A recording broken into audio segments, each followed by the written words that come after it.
देखिए last class में हमने पढ़ा था काइनेटिक एनर्जी और पोटेंशियल एनर्जी।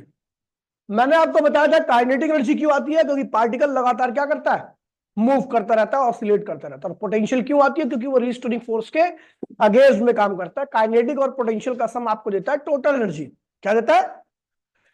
एक्सट्रीम पोजीशन पर जाने पर पार्टिकल रेस्ट में आ जाता है, यानी काइनेटिक जीरो जाती है, तो टोटल एनर्जी किसके बराबर आती है? पोटेंशियल के। और मीन पर जैसी पार्टिकल आता है तो भैया रीस्टोरिंग फोर्स की वैल्यू जीरो आती है, यानी पोटेंशियल एनर्जी जीरो जाएगी, तो टोटल एनर्जी किसके बराबर आएगी? काइनेटिक के। दोनों का सम हमेशा क्या होता है? कांस्टेंट होता है। और टोटल एनर्जी की वैल्यू क्या होती है? Half A omega square M.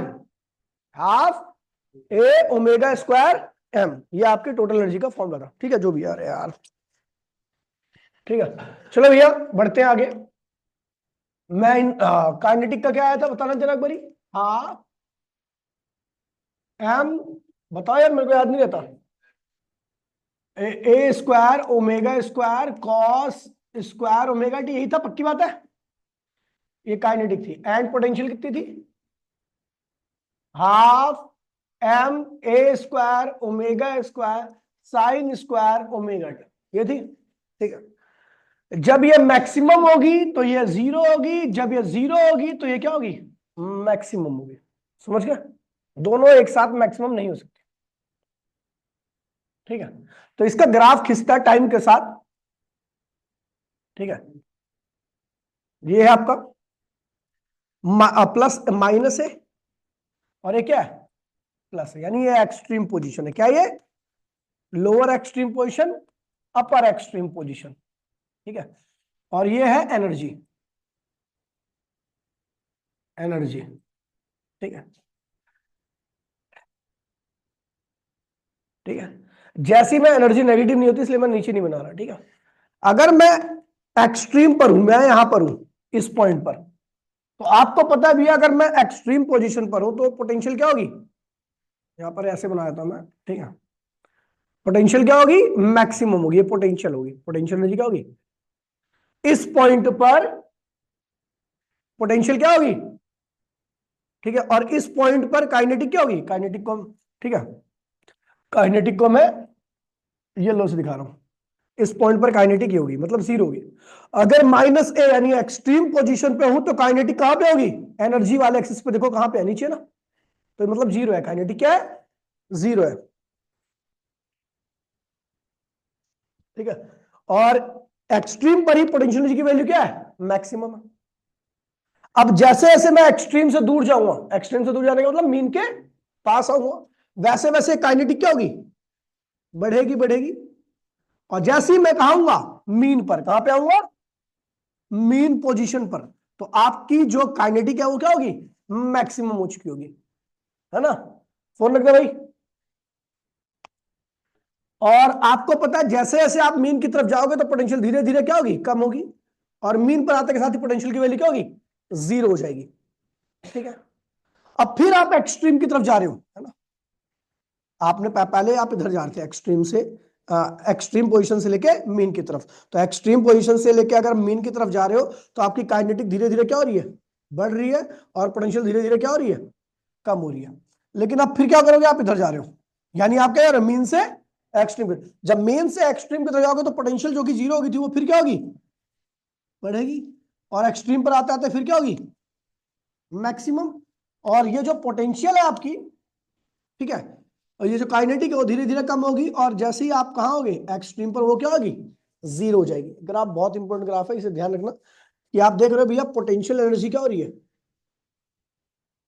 Potential energy अगर आप पोटेंशियल एनर्जी अगर आप एक्सट्रीम से मीन की तरफ आ रहे हो तो क्या हो रही है? कम हो रही है। लेकिन काइनेटिक एनर्जी क्या हो रही है आपकी?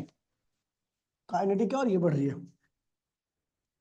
एनर्जी बढ़ रही है। ठीक है, ये इस पॉइंट पर काइनेटिक एनर्जी क्या होगी? कहां पर हो? मीन पर हो ना, काइनेटिक क्या होगी? मैक्सिमम। और यहां पर एक्सट्रीम पर पोटेंशियल एनर्जी क्या होगी? मैक्सिमम। और काइनेटिक क्या होगी? जीरो। ठीक है, इस पॉइंट पर आते के साथ ही आप देखोगे पोटेंशियल एनर्जी क्या होगी? जीरो हो जाएगी। इस पॉइंट पर आते के साथ ही पोटेंशियल एनर्जी फिर क्या होगी? मैक्सिमम हो जाएगी, और काइनेटिक फिर क्या हो जाएगी? जीरो हो जाएगी। ये ग्राफ काफी ज्यादा इंपॉर्टेंट है, इसे ध्यान रखना।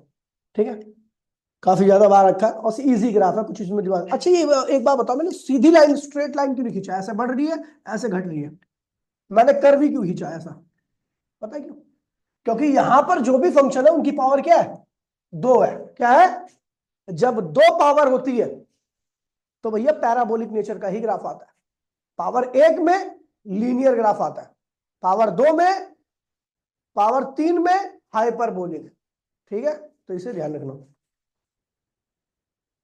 ये हो गया आपका। आगे बढ़ते हैं, आगे बढ़े। अब कुछ क्वेश्चंस है जो करने अपने को, है ना? समझ में आ गया ना? टोटल एनर्जी, आपकी एनर्जी वाला पोर्शन क्या हो गया, खत्म हो गया। बड़ी जरा मैं देख लेता हूँ क्या क्या कुछ बाकी तुम। आपको पता है भैया पार्टिकल इस तरीके से ऑसिलेट करता है, इस तरीके से ऑसिलेट करता है ना। ये क्या है? Mean position. क्या है ये? और इस वक्त का टाइम क्या होता है? जीरो। ये क्या है? Extreme position. इस वक्त का टाइम क्या होता है? टी बाय में। ये क्या है? Mean position. इस वक्त का टाइम क्या होता है? टी बाय में टू। ये कौन क्या है? Extreme position. एक्सट्रीम पोजीशन इस वक्त का टाइम क्या होता है भैया? 3t/में 4। ये है आपका मीन पोजीशन और इस वक्त का टाइम क्या होता है? टी होता है। तो भैया मैं एक टेबल बना रहा हूं छोटी सी, ठीक है?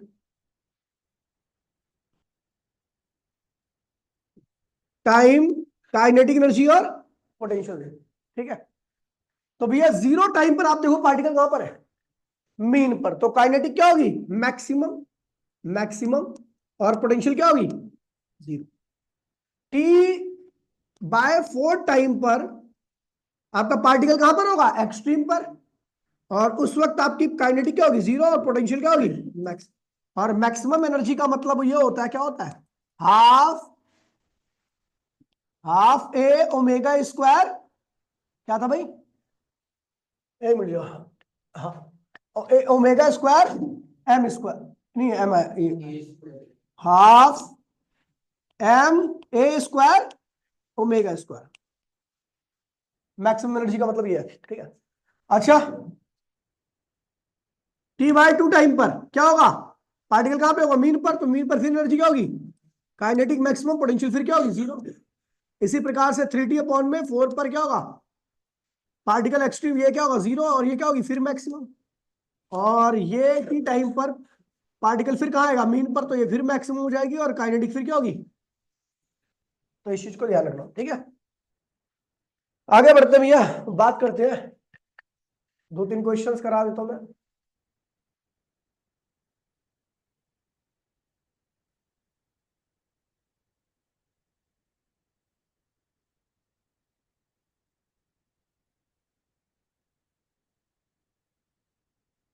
ये क्वेश्चन बहुत बढ़िया क्वेश्चन है। अब मैं लिख के दे रहा हूँ कि आप पहले अटेम्प्ट में नहीं कर पाओगे इसको। कर लोगे लेकिन पहले अटेम्प्ट में नहीं कर पाओगे, इसमें थोड़ा दिमाग लगा हुआ है, ठीक है? क्या कह रहा है भैया? For a particle in SHM, simple harmonic motion में, उसकी पोजीशन क्या रखी है? ये दे रखी है, ठीक है? क्वेश्चन ध्यान से पढ़ना, क्योंकि इसके क्वेश्चन में ही आंसर छुपा है इसका, ठीक है? The displacement X of the particle is the function of, ये आपको दे रखा है, आपको डिस्प्लेसमेंट लिखा है, here X is in centimetre, T is in second. Let time taken, let the time taken by the particle to travel 0 to a/2। 0 to a/2 का मतलब क्या हुआ? मतलब ए क्या होता है? एम्पलीट्यूड होता है।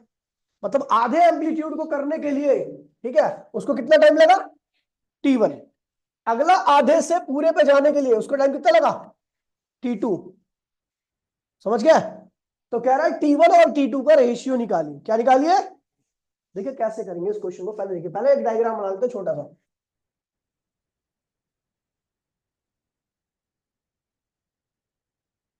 ये पूरी एक साइकिल होती है, यहां पर आते आते एम्पलीट्यूड क्या होता है?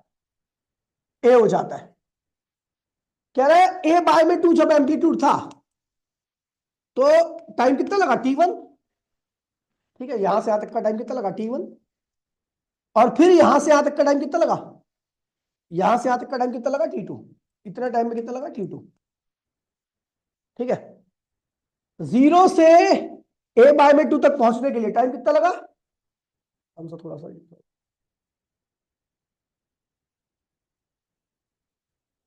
ठीक है, यहां से यहां तक का टाइम कितना लगा? t1 है। और यहां से यहां तक जाने में टाइम कितना लगा, T2 है। ठीक है, अपने को यहां से यहां तक का टाइम पता ही नहीं है ये कितना टाइम होगा, क्योंकि T1 प्लस T2 उसके सम के बराबर होगा। चलो एक काम करते हैं, यहां से यहां तक का टाइम कितना होगा, ये कोई बता सकता है मुझे, यहां से यहां तक का टाइम कितना होगा? अगर मुझे पूरी साइकिल का टाइम पता लग जाए तो उसको 1/4 पार्टी तो होगा यहां से यहां तक का टाइम। चलो आप देखते हैं भैया, पूरे साइकिल का टाइम मैं आराम से निकाल सकता हूँ। भैया हम जानते हैं भैया वाई एक्स इक्वल्स टू में ए साइन ओमेगा टी इक्वेशन होती है। अगर मैं कंपेयर करूं तो ऑन कंपेयरिंग बोथ इक्वेशन, दोनों इक्वेशन को कंपेयर कर रहा हूं मैं। ठीक है, दोनों इक्वेशन को कंपेयर किया तो ओमेगा टी की यहां पे क्या रहा है, 2 पाई टी। टी से टी क्या हुआ, कैंसिल। ओमेगा क्या होता है, 2 पाई अपॉन में कैपिटल टी होता है। 2 पाई, भाई प्लीज बोलिए मत कोई भी, उल्टा कर दो, ये क्या हुआ, टी अपॉन में 2 पाई बराबर में क्या हुआ, 1 बाय में 2 पाई। ठीक है, 2 पाई से 2 पाई क्या हुआ, तो टाइम पीरियड पूरी एक ऑसिलेशन का कितना है, यानी यहां से यहां तक का टाइम कितना है, 1 सेकेंड है। तो केवल यहां से यहां तक का टाइम कितना होगा, तो O2A का टाइम क्या होगा, क्या होगा, T1/4 सेकेंड। और आपको पता O से लेके A तक जाने में T1 प्लस T2 के सम के बराबर होगा, तो T1 प्लस T2 किसके बराबर होगा, 1/4।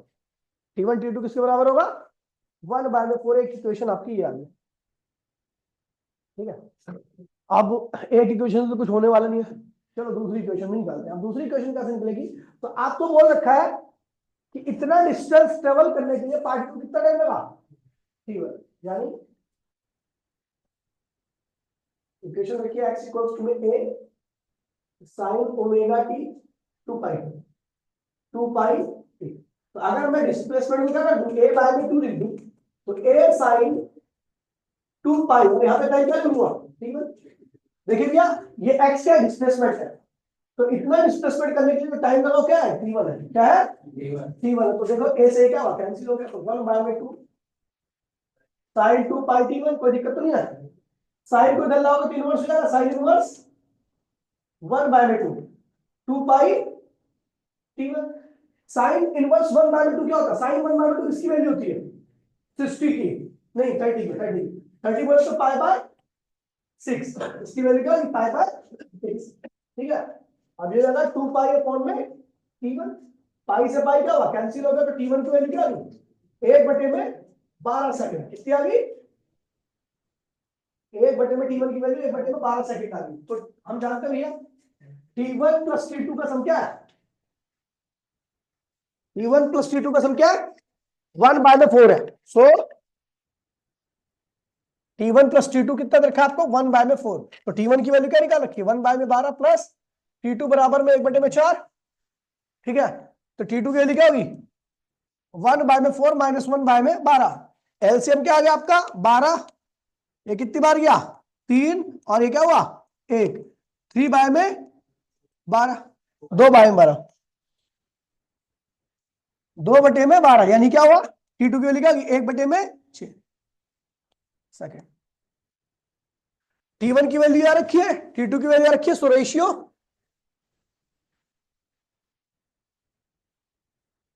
रेशियो क्या आएगा, T1 अपॉन में T2 क्या आएगा, T1 की वैल्यू रखिए 1/12, और ये क्या होगा 1/6। इसको सॉल्व करोगे तो भैया 6/12 हो जाएगा, यानी 1/2 आंसर है, यानी 1:2। कैसा क्वेश्चन था, बढ़िया, एक नंबर का क्वेश्चन है ये, दिमाग लगाने का है बस, थोड़ा सा दिमाग लगाओगे। अभी फोन चला रहा है, इसको समझ में नहीं आ रहा, ये चाहता है कि मैं इसको पेल दूं आज।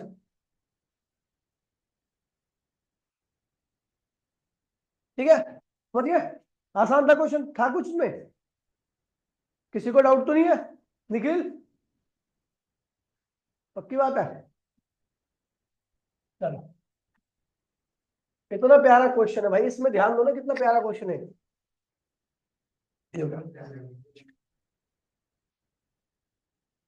अगला क्वेश्चन देखिए,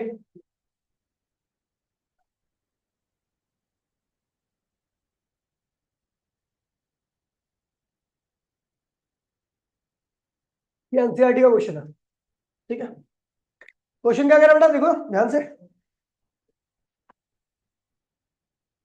क्वेश्चन कह रहा है a particle whose mass is 1 kg, उसका मास कितना है 1 किलोग्राम है, टू मतलब लटका किससे है, स्प्रिंग से, इस तरीके से लटका हुआ है, इसका मास क्या 1 किलोग्राम, ठीक है। स्प्रिंग कांस्टेंट कितना रखा है आपको 50 न्यूटन पर मीटर, है ना। Is pulled to a distance 10 centimetre, ध्यान दीजिए भैया, उसको कितना खींचा गया 10 सेंटीमीटर, यानी जो ऑसिलेशन होगा ना स्प्रिंग का, मतलब ये मेन पोजीशन है, ये क्या है, तो उसको खींचा कितना गया, एक्सट्रीम पोजीशन क्या है उसकी 10 सेंटीमीटर, क्या है, तो उसका ऑसिलेशन इतने में ही होगा, 10 सेंटीमीटर नीचे आएगा, 10 सेंटीमीटर मीन से ऊपर जाएगा, यानी एम्पलीट्यूड क्या हो गया, एम्पलीट्यूड हो गया आपका 10 सेंटीमीटर। ध्यान दीजिएगा भैया, from its equilibrium position X equals to 0, the frictionless surface, अच्छा ये हॉरिजॉन्टल है, कोई फर्क नहीं पड़ता, उसको कोई दिक्कत नहीं, ठीक है।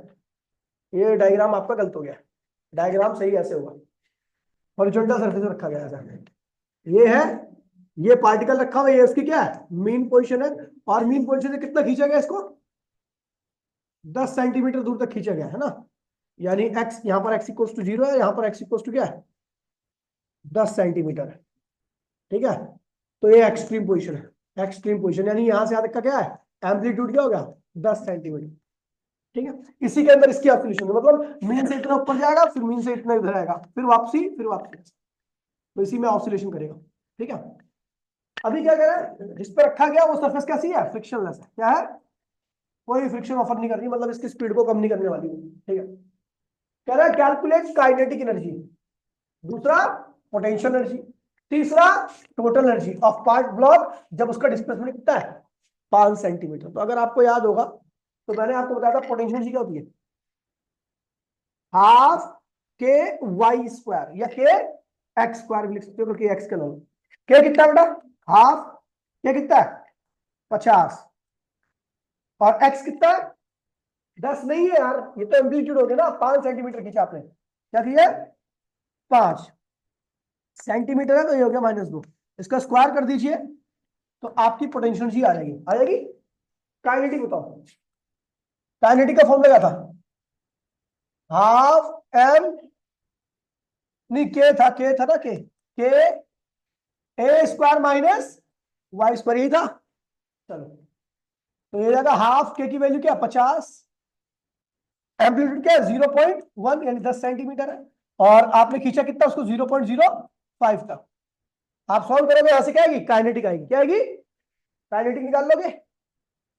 तीसरे पार्ट में बोल रहा है भैया टोटल एनर्जी निकालनी, टोटल किसके बराबर होती है काइनेटिक प्लस काइनेटिक आ गई, पोटेंशियल आ गई, दोनों को क्या करो ऐड कर दो, आंसर आ गया, कर लोगे, अच्छा क्वेश्चन है भी, एनसीईआरटी के सारे क्वेश्चन ऑलमोस्ट अच्छे ही होते हैं, ध्यान दे भाई, इधर पे लो ना वहीं पे आगे, हाँ तो ये पोटेंशियल जी हाँ हो जाएगा।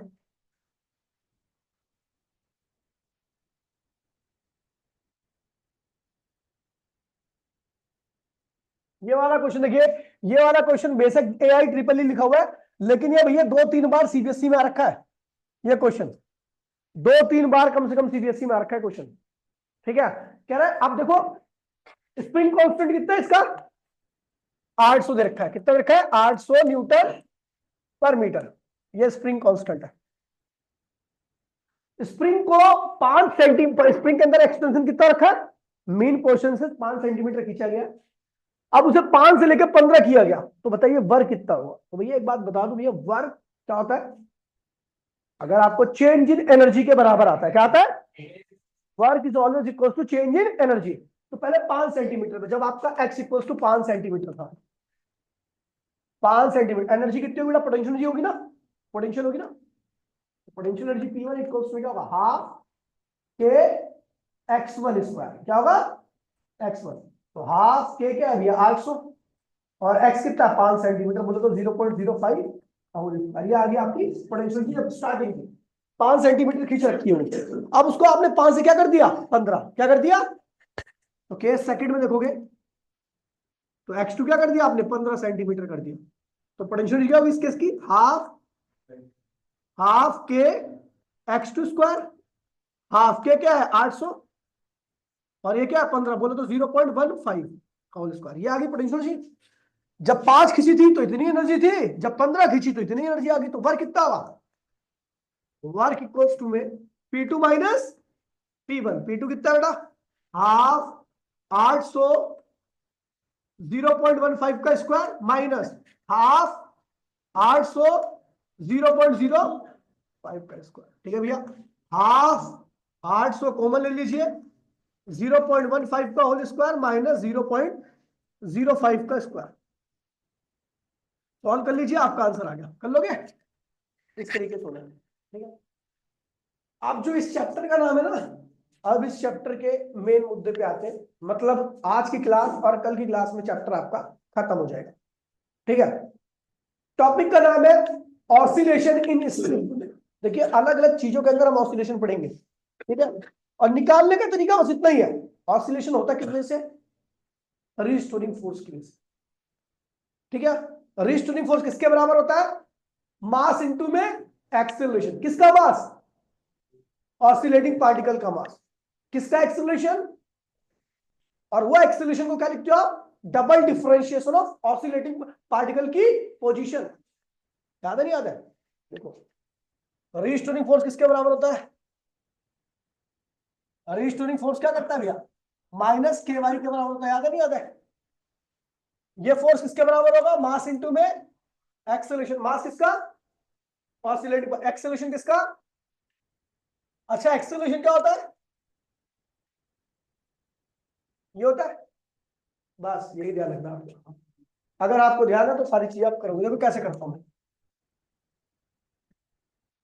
ठीक है, टॉपिक का नाम है ऑसिलेशन इन स्प्रिंग। स्प्रिंग के 3-4 केस करने हैं अपने को। ठीक है, oscillation in horizontal spring, oscillation in different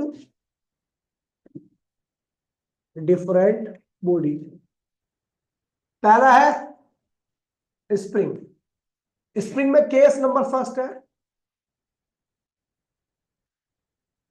horizontal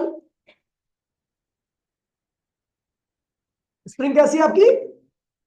देखिए, यहां पर जो स्प्रिंग का खुद का मास होगा ना,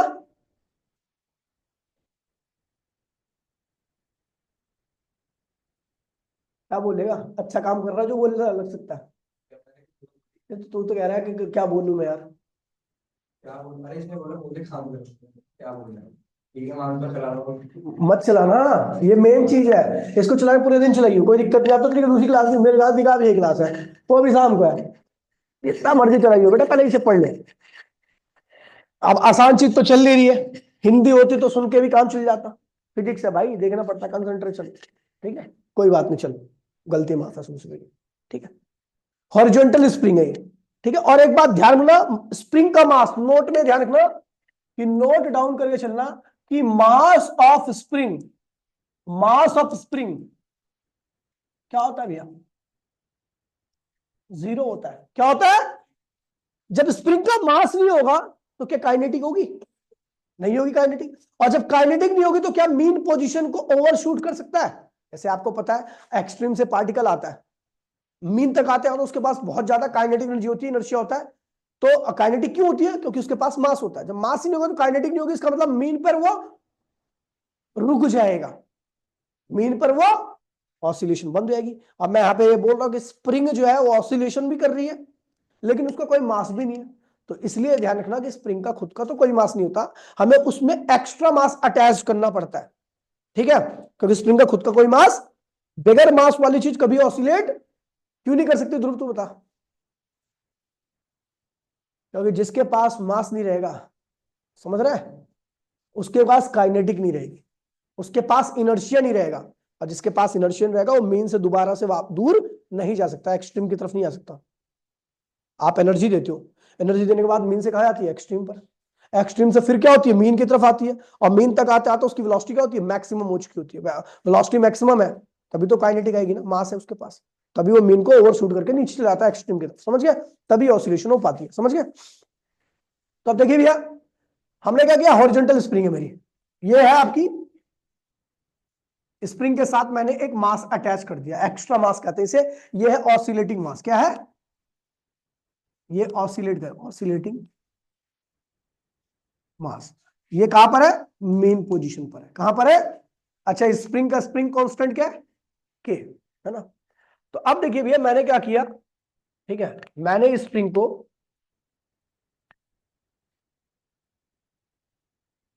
थोड़ा सा खींच दिया,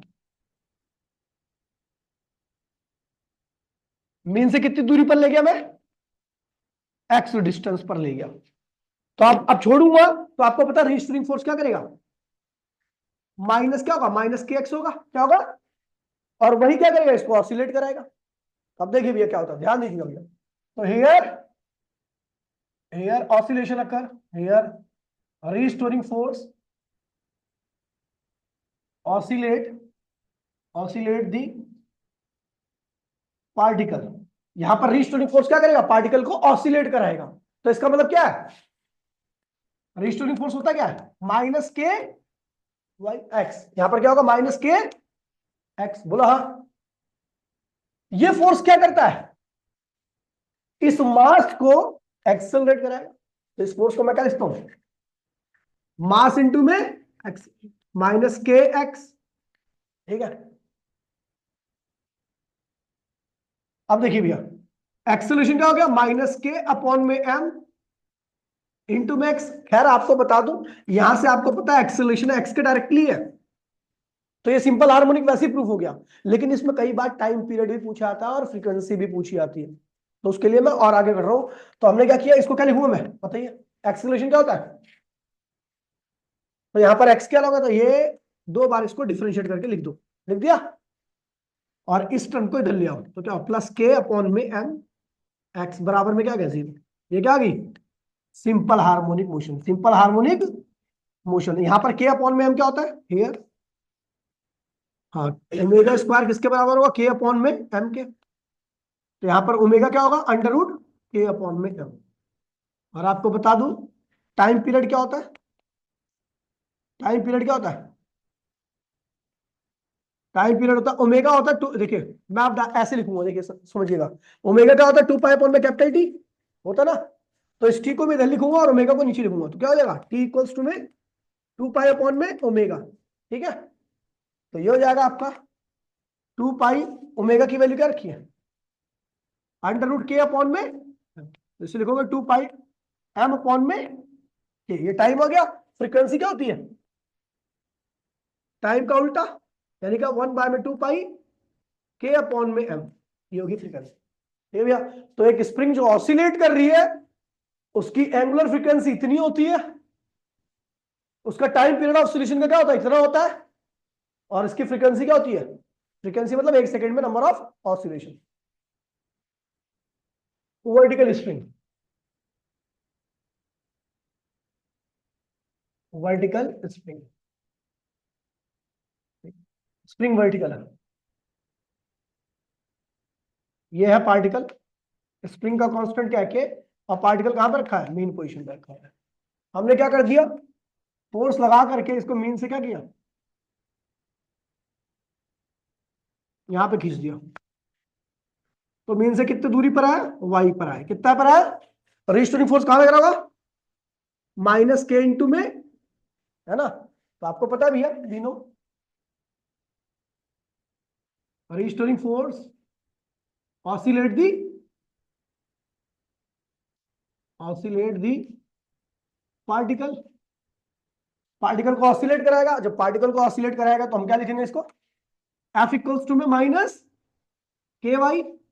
एफ क्या होगा बेटा, मास इंटू में माइनस के वाई। तो ए क्या होगा, माइनस के अपॉन में एम इंटू में वाई। ए क्या होगा, डबल डिफरेंशिएशन ऑफ, और इसको धन जाओ तो प्लस के अपॉन में एम, वाई बराबर में क्या आ गया, जीरो। ये क्या आ गया, सिंपल हार्मोनिक। क्या आ गया, यहां पर ओमेगा स्क्वायर किसके बराबर होगा, के अपॉन में एम का, तो ओमेगा की वैल्यू क्या होगी, अंडर रूट के अपॉन में एम, ठीक है। और ये ओमेगा, आपको पता टाइम पीरियड निकालना है, टाइम पीरियड क्या होता है, टू पाई अपॉन में ओमेगा, तो सेम ही आएगा। और ये क्या, टू पाई अपॉन में एम अपॉन में क्या हो गया के, और फ्रीक्वेंसी क्या होगी, टाइम पीरियड का उल्टा, ठीक है, वन बाय में टू पाई के अपॉन में एम। आसान है, कुछ भी नहीं है, ठीक है। अभी मैं आपको एक करा रहा हूं, ठीक है। अब आ रहा भैया कॉम्बिनेशन ऑफ स्प्रिंग, ठीक है। दो कॉम्बिनेशन होते हैं, आपको पता ही है, एक सीरीज कॉम्बिनेशन होता है, दूसरा सुना ना आपने, कॉम्बिनेशन में कितने कॉम्बिनेशन होते हैं, दो ही तो होते हैं ना, पैरेलल या सीरीज, है ना। तो अब देखिए, पहले एक बार मैं 3-4 स्प्रिंग को सीरीज में लगाऊंगा, तब ऑसिलेशन देखूंगा। और यहां पर एक चीज और आपकी एक्स्ट्रा निकल के आएगी जो आपके बहुत काम आने वाली है आगे। और एक बार पैरेलल में कंबाइन करूंगा, आसान है, ये समझ में आ गया ना, ऐसे ही वो भी होगा, ठीक है।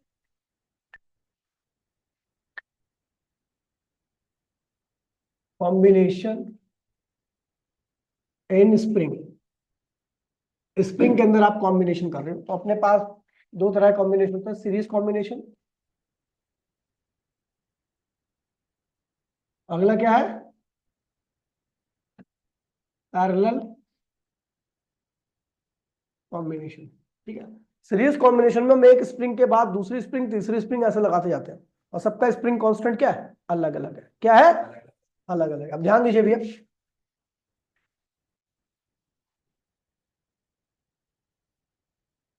सीरीज, सीरीज में क्या करते हैं हम, ऐसे लटका देंगे। अब चाहे वर्टिकल, अब देखो आपने देखा, क्या देखा कि आपका जो वर्टिकल का ओमेगा आ रहा है, टाइम आ रहा है, फ्रीक्वेंसी आ रहा है, वही क्या आ रहा है, हॉरिजॉन्टल का भी क्या आ रहा है, ओमेगा, टाइम, फ्रीक्वेंसी, सेम आ रहा है ना। इसका मतलब वर्टिकल और हॉरिजॉन्टल स्प्रिंग क्या होती है, सेम ही एक तरह की बिहेव करती है, इसलिए मैं कॉम्बिनेशन में भी केवल एक ही पार्ट करने वाला हूं, और वही क्या लेना, वर्टिकल में भी लेना, वही हॉरिजॉन्टल में लेना, समझ गए। तो भैया देखिए, सीरीज कॉम्बिनेशन में हम क्या करते हैं, एक स्प्रिंग ये है आपकी, दूसरी स्प्रिंग आपकी ये है, और तीसरी स्प्रिंग आपकी है, बस ज्यादा स्प्रिंग नहीं लगा रहा, और इसके साथ अटैच्ड है एक मास एम, कोई दिक्कत तो नहीं है। ये कहां पर है, मेन पोजीशन पर, कहां पर है ये, अच्छा इसका स्प्रिंग कांस्टेंट क्या है, K1 है, इसका क्या है, K2 है, और इसका क्या है, on applying force, on applying force on oscillating particle, oscillating particle in downward direction, downward, नीचे की तरफ हमने क्या किया, फोर्स लगाया ऑसिलेटिंग पार्टिकल के ऊपर, तो क्या हुआ, ये स्प्रिंग क्या होगी, खिंच जाएगी नीचे,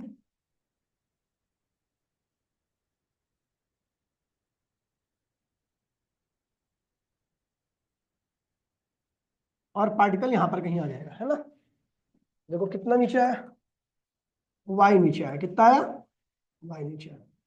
इसके अंदर जो एक्सटेंशन हुआ मैंने माना y1 हुआ, क्या हुआ, y1 हुआ। इसके अंदर जो एक्सटेंशन हुआ वो क्या हुआ, y2 हुआ, और इसके अंदर जो हुआ वो y3 हुआ। लेकिन ये जो y1, y2 और y3 है हेयर, किसके बराबर होगा, टोटल एक्सटेंशन कितना हुआ, y हुआ।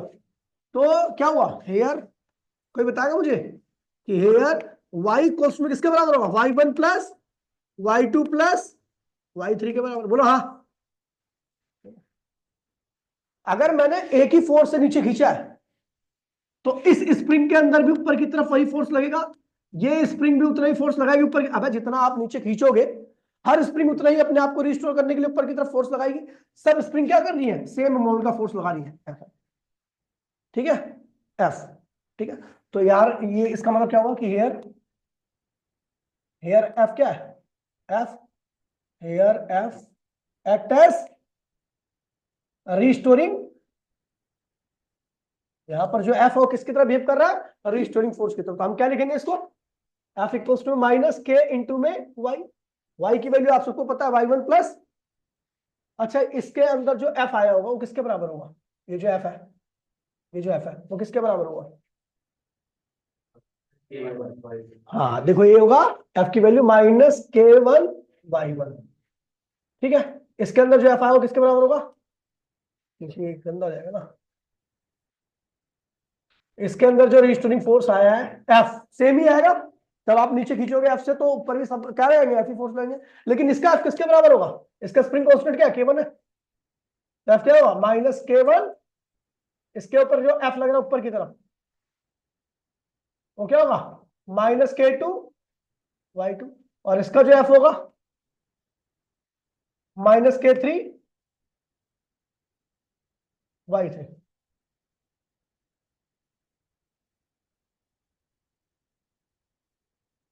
y3 ये लग रहा है भैया, सब ऊपर की तरफ लग रहा है।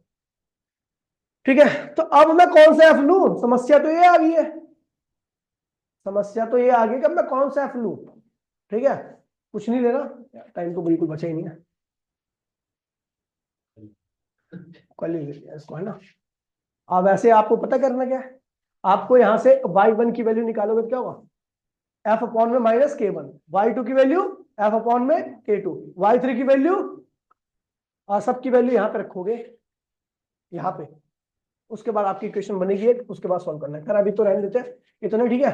तो अभी वर्टिकल स्प्रिंग तो यहीं पे छोड़ दो, मतलब कॉम्बिनेशन में कल ही कॉम्बिनेशन होगा, और कल सारे ऑसिलेशन खत्म करके चैप्टर खत्म हो जाएगा, 2-3 टॉपिक है वो आपको पीडीएफ से बता दूँ, ठीक है।